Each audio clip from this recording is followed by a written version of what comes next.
Hello friends, welcome back to my channel. ఈ రోజు వీడియోలో వచ్చేసి కొంతమందికి చూసినట్లయితే ఇన్స్టంట్ గులాబ్ జామున్ చేసినప్పుడు అది పర్ఫెక్ట్‌గా రాదనమాట.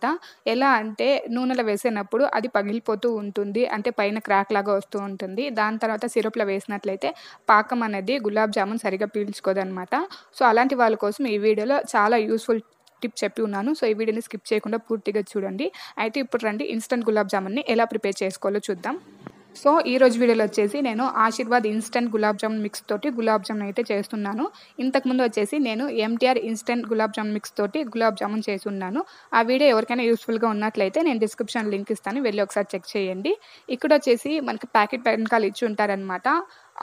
అంటే ఇంత షుగర్ తీసుకోండి సిరప్‌కనేసి.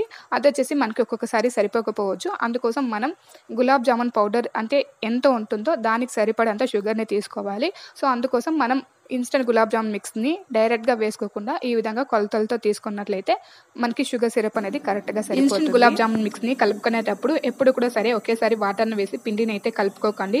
ఒకేసారి వాటర్ వేసినట్లయితే మనకి వాటర్ అనేది ఎక్కువ అవ్వొచ్చనమాట. సో, ఎక్కువైనట్లయితే మనకి పిండి అనేది చాలా మెత్తగా అయిపోతుంది. సో, దానివల్ల గులాబ్ జామున్ మనకి పర్ఫెక్ట్‌గా రాదు.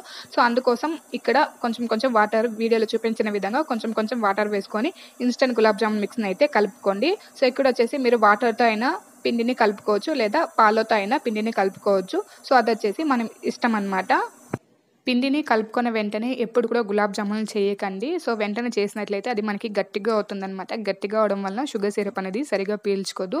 సో, అందుకోసం మనం చపాతీ పిండికి మామూలుగా చపాతీ పిండిని కలిపేసి ఎలా అయితే కొద్దిసేపు నానపెడతామో సేమ్ ఇది కూడా అలానే అనమాట.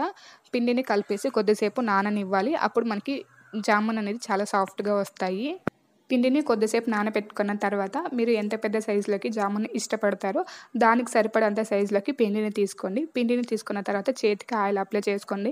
ఆయిల్ అనేది ఆప్షనల్ మాత్రమే. మీరు అలా అయినా కూడా జామున్ బాల్‌ని ప్రిపేర్ చేసుకోవచ్చు. ఎలాంటి ప్రాబ్లమ్ అయితే లేదు. కానీ ఆయిల్ అప్లై చేసుకున్నట్లయితే మనకు కొంచెం ఈజీగా ఉంటుంది. పిండి తీసుకున్న తర్వాత గట్టిగా ప్రెస్ చేస్తూ బాల్‌లాగా చేయండి. దాని తర్వాత స్లోగా చేయండి. అప్పుడు మనకి పర్ఫెక్ట్‌గా వస్తాయన్నమాట. మీరు గట్టిగా చేసేసిన తర్వాత స్లోగా చేసినట్లయితే సరిపోతుంది. అంటే స్లో తగ్గించి మళ్ళీ గట్టిగా చేసినట్లయితే జామున్ అనేది విరిగిపోతుందనమాట. సో, అందుకోసం మీరొచ్చేసి ఫస్ట్ గట్టిగా ప్రెస్ చేస్తూ స్లోగా ప్రెస్ చేసినట్లయితే సరిపోతుంది. సో, ఇక్కడ మీకి గమనించినట్లయితే మీకు అర్థమవుతుందనమాట. ఎక్కడ కూడా ఈ గులాబ్ జామున్‌కి పగుళ్ళనేది రాలేదు. చాలా బాగా చాలా నీట్‌గా రౌండ్‌గా అయితే ఉంది. సో, ఇప్పుడు ఇంకొకటి చేసి చూపిస్తున్నాను చూడండి. సేమ్ అలానే అనమాట. ఫస్ట్ వచ్చేసి గట్టిగా ప్రెస్ చేస్తూ చేయండి. దాని తర్వాత స్లోగా చేయండి. అప్పుడు మనకి పర్ఫెక్ట్‌గా వస్తాయి. ఇక్కడొచ్చేసి ఇంకొక టిప్ చెప్తున్నాను. సో, అదేంటంటే మనం అంటే గులాబ్ జామున్‌ని ఇలా చేసినప్పుడు మనకి క్రాక్ లాగా వస్తూ ఉంటుంది కదా! సో, ఆ ఎక్స్‌ట్రా ఉండేదాన్ని తీసేసి మళ్ళీ గట్టిగా ప్రెస్ చేస్తూ స్లోగా ప్రెస్ చేసినట్లయితే అది మనకి పర్ఫెక్ట్‌గా వస్తాయి. ఇంకొక టిప్‌ని కూడా చెప్తాను. అదేంటంటే మీరు గులాబ్ జామున్ మిక్స్‌ని చేసేసిన తర్వాత అయ్యో! ఇది కొంచెంగా క్రాక్ ఉంది. మళ్ళీ బాల్లాగా చేస్తాంలే అని మాత్రం అస్సలు చేయకండి. ఎందుకంటే అలా చేసినట్లయితే మనకి పిండి అనేది ఆరిపోయి ఉంటుందనమాట.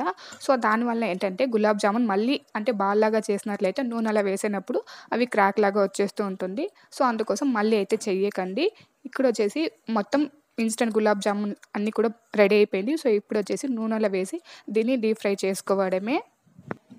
సో, నూనెలో వేసి డీప్ ఫ్రై చేసుకునేటప్పుడు కూడా మనం చాలా జాగ్రత్తలు తీసుకోవాలి. ఫస్ట్ వచ్చేసి నూనె కొంచెం అంటే మీడియం హీట్‌లో ఉన్నట్లయితే సరిపోతుంది. మరీ చల్లగా ఉండే నూనెలోకి వేసినట్లయితే పిండి మొత్తం కూడా కరిగిపోతుంది. అప్పుడు మనకి పర్ఫెక్ట్‌గా రాదనమాట. మరీ వేడిగా ఉండే నూనెలోకి వేసినట్లయితే వేసిన వెంటనే పైన మొత్తం కూడా నల్లగా అయిపోయి లోపల ఉడకదనమాట. సో, అందుకోసం మీరు ఎప్పుడు కూడా గులాబ్ జామున్‌ని ఒకేసారి వేయకుండా ఫస్ట్ వచ్చేసి ఒకటి వేసి నూనె అనేది పర్ఫెక్ట్‌గా అంటే వేడి అనేది పర్ఫెక్ట్‌గా ఉందా లేదా అని చెక్ చేసుకున్న తర్వాత ఒక్కొక్క గులాబ్ జామున్ వేసి బాగా డీప్ ఫ్రై చేసుకోండి. సో, వేసుకున్న తర్వాత గరిటెని పెట్టి అయితే తిప్పకండి. ఈ విధంగా కడాయిని అలా కదిలించినట్లయితే అన్ని వైపులా సమానంగా బ్రౌన్ కలర్‌లో అయితే కలర్ అనేది అన్ని వైపులా పర్ఫెక్ట్‌గా వస్తుందనమాట. ఈ విధంగా గులాబ్ జామున్ చేసినప్పుడు గ్యాస్‌ని హై ఫ్లేమ్‌లోనే పెట్టుకోకండి. అలానే లో ఫ్లేమ్‌లోనే పెట్టుకోకండి. హై ఫ్లేమ్‌లో పెట్టుకున్నట్లయితే మాడిపోతుంది. లో ఫ్లేమ్‌లో పెట్టుకున్నట్లయితే నూనె ఎక్కువగా పీల్చేసి జామున్ మొత్తం కూడా కరిగిపోతుందనమాట. అలా అని మీడియం ఫ్లేమ్‌లో పెట్టుకున్నట్లయితే సరిపోతుందా అంటే అలా ఏమీ లేదు. సో, ఇక్కడొచ్చేసి మీరు చూస్తూ జాగ్రత్తగా గ్యాస్ యొక్క మంటని తగ్గిస్తూ, పెంచుతూ ఉండాలి. అప్పుడే మనకి అన్ని వైపులా గులాబ్ జామున్ అనేది చాలా పర్ఫెక్ట్‌గా ఉడుకుతాయన్నమాట. గులాబ్ జామున్ ఉడకడానికి మనకి ఎంత టైం అయితే పడుతుందో అంత టైం వరకు ఈ విధంగా గులాబ్ జామున్‌ని ఈ విధంగా చేస్తూనే ఉండండి. సో, అప్పుడే మనకి గులాబ్ జామున్ కలర్ అనేది అన్ని వైపులా ఒకేలాగా ఉంటుంది. ఒక్క ఒక్క సెకండ్ ఆలస్యమైన ఒకవైపు వచ్చేసి కలర్ ఎక్కువగా వచ్చేస్తుంది. మరొక వైపు వచ్చేసి కలర్ తెల్లగా ఉండిపోతుందనమాట. సో, అందుకోసం ఈ విధంగా గులాబ్ జామున్ ఉడికేంత సేపు వరకు కూడా ఈ విధంగా చేయండి.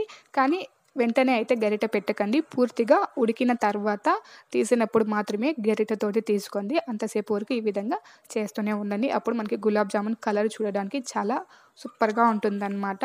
సో, ఇప్పుడొచ్చేసి పూర్తిగా ఉడికిన తర్వాత ఒక్కొక్కటే దీన్ని తీసేద్దాము. ఇదొచ్చేసి సెకండ్ బ్యాచ్ అనమాట. సో, ఫస్ట్ ఎలా చేసామో ఇది కూడా అలానే. సో, ఇక్కడొచ్చేసి మీరు గమనించినట్లయితే మీకే అర్థమవుతుంది. నూనె అనేది మనకి కరెక్ట్‌గా వేడిగా ఉన్నట్లయితే అప్పుడు మనం గులాబ్ జామున్ వేసినా అవి కరిగిపోదు. తీసినప్పుడు మీరు గమనించినట్లయితే ఏ ఒక్కటి కూడా క్రాక్ అనేది రాలేదనమాట. చాలా పర్ఫెక్ట్‌గా అయితే వచ్చినాయి. మనం రెడీ చేసి పెట్టుకున్న గులాబ్ జామున్ మొత్తం కూడా డీప్ ఫ్రై చేసుకున్న తర్వాత షుగర్ సిరప్‌ని ప్రిపేర్ చేసుకుందాం. షుగర్ సిరప్ చేయడానికి మనం ఎంత గులాబ్ జామున్ మిక్స్‌ని అయితే చేసుకున్నామో దానికి సరిపడంత షుగర్‌ని తీసుకున్నట్లయితే సరిపోతుందనమాట. సో, ఇక్కడొచ్చేసి 1:30 కప్పు గులాబ్ జామున్ మిక్స్‌ని తీసుకున్నాం కాబట్టి 1:30 కప్పు షుగర్‌ని తీసుకుంటున్నాం. 1:30 కప్పు వాటర్ అనమాట. సేమ్ ఒకే క్వాంటిటీలోకి తీసుకున్నట్లయితే మనకి చాలా పర్ఫెక్ట్‌గా ఉంటాయి. సో, ఇదొచ్చేసి కరెక్ట్ క్వాంటిటీ అనమాట. సో, ఇక్కడొచ్చేసి షుగర్ సిరప్ అనేది తీగ పాకం రావాలి అలా ఎంత ఏమీ లేదు. షుగర్ సిరప్ కొద్దిసేపు షుగర్ మొత్తం కరిగిన తర్వాత ఈ విధంగా మనకి ఎక్కువ బబుల్స్ వచ్చినట్లయితే సరిపోతుంది. అది మనకి పర్ఫెక్ట్‌గానే ఉంటుంది. షుగర్ సిరప్‌ని కొంతమంది ముందుగా ప్రిపేర్ చేసుకుంటారనమాట. ఎలా అంటే గులాబ్ జామున్‌ని డీప్ ఫ్రై చేసుకోవడం కంటే కూడా ముందుగా ప్రిపేర్ చేసి పెట్టుకుంటారు. అలా అయితే అవసరం లేదు. గులాబ్ జామున్ మొత్తం కూడా డీప్ ఫ్రై చేసుకున్న తర్వాత నిదానంగానే సిరప్‌ని ప్రిపేర్ చేసుకున్నట్లయితే సరిపోతుంది. ఎందుకంటే మనకి ముందుగా సిరప్ చేసి పెట్టుకున్నట్లయితే అవి చల్లగా అయిపోయి షుగర్‌లాగా ఒక రకంగా మారిపోతుందనమాట. సో, అందుకోసం గులాబ్ జామున్ మొత్తం కూడా డీప్ ఫ్రై చేసుకున్న తర్వాత షుగర్ సిరప్ చేసుకున్నట్లయితే సరిపోతుంది. సో, ఇక్కడొచ్చేసి గుర్తుపెట్టుకోవాల్సిన ఒక విషయం ఏంటంటే గులాబ్ జామున్‌ని డీప్ ఫ్రై చేసుకునేటప్పుడే ఎప్పుడు కూడా సిరప్‌లో వేయకండి. ఎందుకంటే గులాబ్ జామున్ వేడిగా ఉండేటప్పుడు సిరప్‌లోకి వేసినట్లయితే అవి మొత్తం కూడా కరిగిపోయి పాయసం అయిపోతుంది. దాని తర్వాత సిరప్ వేడిగా ఉండి గులాబ్ జామున్ చల్లగా ఉండేటప్పుడు కూడా వేయకండి. అప్పుడు కరిగిపోయి పాయసం అయిపోతుంది. మనకి 2 కూడా గులాబ్ జామున్ మరియు షుగర్ సిరప్ 2 కూడా గోరువెచ్చగా ఉండేటప్పుడు వేసినట్లయితే సరిగ్గా పాకం పీల్చుకొని అంటే పాయసంలాగా కాకుండా చాలా పర్ఫెక్ట్‌గా ఉంటాయన్నమాట. సో, కొంతమందికొచ్చేసి షుగర్ సిరప్ అనేది పీల్చుకోలేదు అనేసి కొంతమంది కామెంట్స్ అయితే పెడుతున్నారు. ఒక్కొక్క గులాబ్ జామున్ అనేది ఒక్కొక్క రకంగా ఉంటుంది. ఒకటి వచ్చేసి వేసిన వెంటనే అంటే ఎంటీఆర్ చూసినట్లయితే వేసిన కొద్దిసేపటికే మనకి సిరప్ అనేది పీల్చుకుంటుంది. సో, అందుకోసం అంటే ఇంకా చాలా ఉన్నాయి కదా! ఆశీర్వాద్ అనేది కొంచెం టైం అనేది పడుతుందనమాట షుగర్ సిరప్ పీల్చుకోవడానికి. ఇంకా ఏదేదో ఉన్నాయి కదా! సో, ఒక్కొక్కటి ఒక్కొక్క టైం అనేది పడుతుంది షుగర్ సిరప్ పీల్చుకోవడానికి.